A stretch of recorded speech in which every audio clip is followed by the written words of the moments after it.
Okay, class, today we are going to be creating textured prints on our book paper. And there's lots of different ways that these can turn out. So there's two ways to start. We have our Gelli plate, we have our brayer.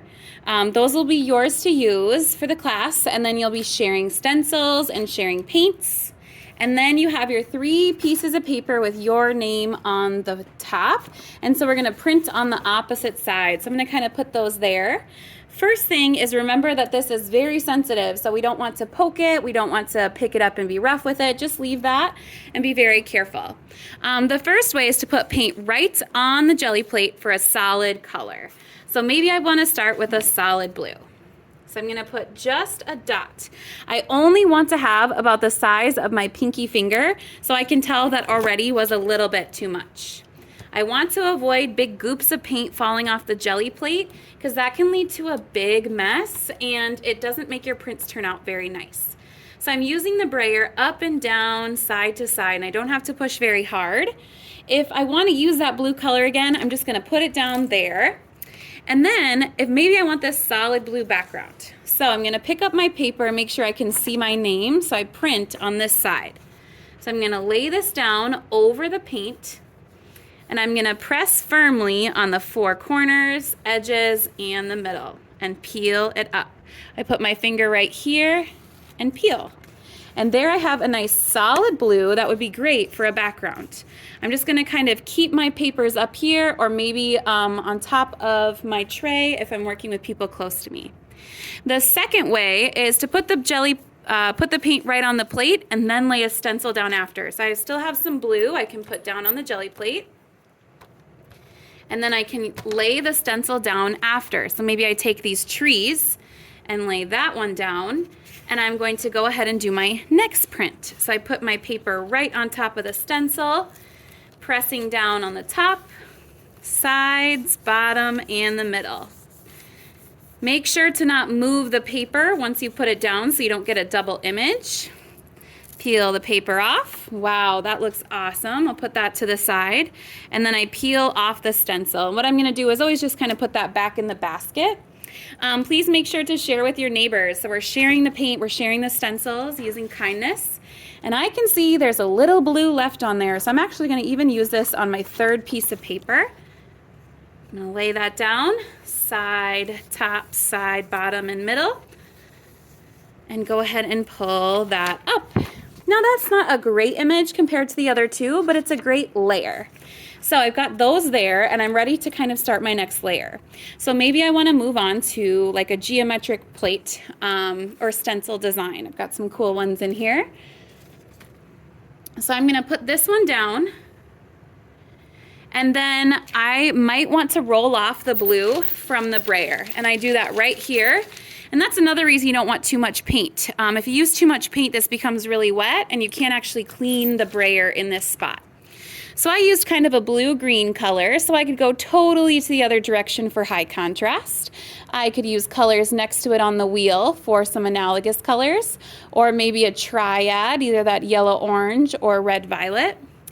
I really love the way that the teal looks with the yellow.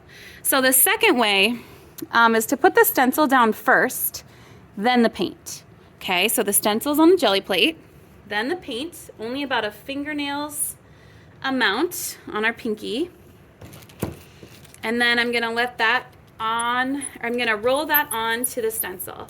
And I'm trying to make sure that it's getting into those areas where I'm seeing the Gelli plate. It might take just a minute to kind of roll it in, and I'm switching directions, up and down, side to side, diagonal. Okay, that looks like pretty good coverage. I'm going to roll out that yellow now. I'm going to peel it off. So take the stencil off before printing. That's going to give you the beautiful design. Here I can see that design. So I'm going to just put my stencil near the basket. And I think that yellow will contrast nicely with my solid blue. So I press down, my name's facing up, top, sides, bottom, and middle. And I pull that print. That looks pretty cool. It doesn't look like there's much left on there. I was just using yellow. I want to make some orange. Well, I don't have an orange in here, so I'll go with pink instead.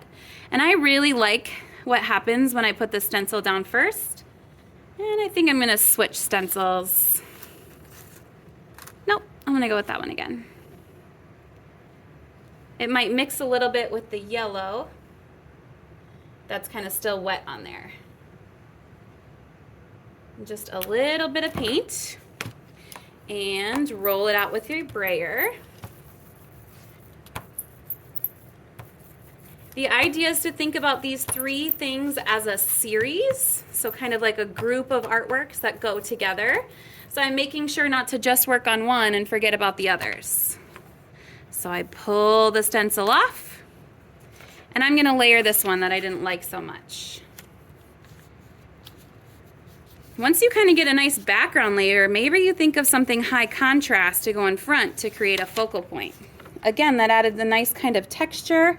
These are gonna get cut out into the leaf shapes. So now I'm gonna go with high contrast. I don't have any like purples or blues on here yet, so I'm gonna go with a dark blue. And I want to do the stencil first because I want the shape of the tree. Now this tree, as I'm looking, doesn't quite fit on the stencil, but if I tilt the jelly plate, that's gonna work. So now I'm gonna put down a little bit of blue, and I only need to get the blue inside the tree. Up and down, side to side, using my brayer to spread the paint. Peeling the stencil off before printing. And maybe that's going to be a nice focal point on this one. So carefully pressing down and then peeling it up. And I kind of put my finger right on that plastic backing, and I got a nice print of my tree. There's a little ghost print left, so I could always put that down and see what happens. Maybe not a lot of layers added, but I do see it just a little bit. I have a little bit more time left, so I want to kind of think about what needs to get worked on. There could be a focal point on this one, or maybe I like the kind of busy background. I think what I'm going to do is grab another geometric stencil, or maybe even, yeah, we'll do that. Once I get to some of these top layers, I don't so much want the solid color anymore. That might cover up some information. And I'm going to show you one of my favorite tricks for these geometric ones. So I'm going to spread out the paint.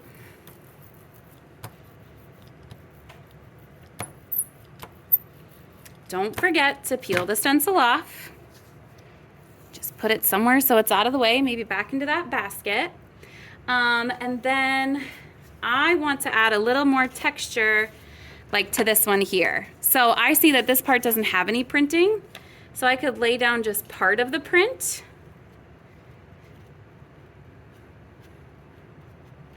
Peel this up, and it's only printed down there. Very cool. I can't wait to see how that looks on top of the blue. So I mean, I'm gonna do the other half of the print on the same paper, but I could switch to another one of my papers for the other half.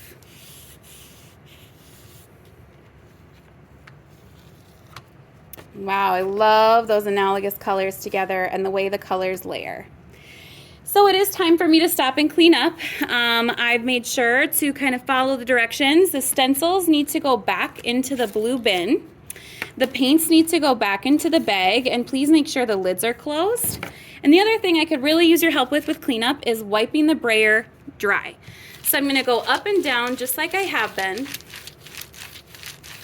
making sure that there's no big goops of wet paint, okay? The brayer will sit here. I can just leave the jelly print. I don't even have to clean it, the jelly plate. And then my 3 papers, I'm gonna put right here. So that way I can pick up the whole tray.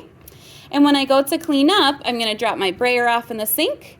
I'm gonna put my tray in a pile, just as I picked them up, and then I'll put these on a messy mat, and then the messy mat will go on the drying rack, and then my 3 prints are together. All right, thanks friends, I hope you have fun.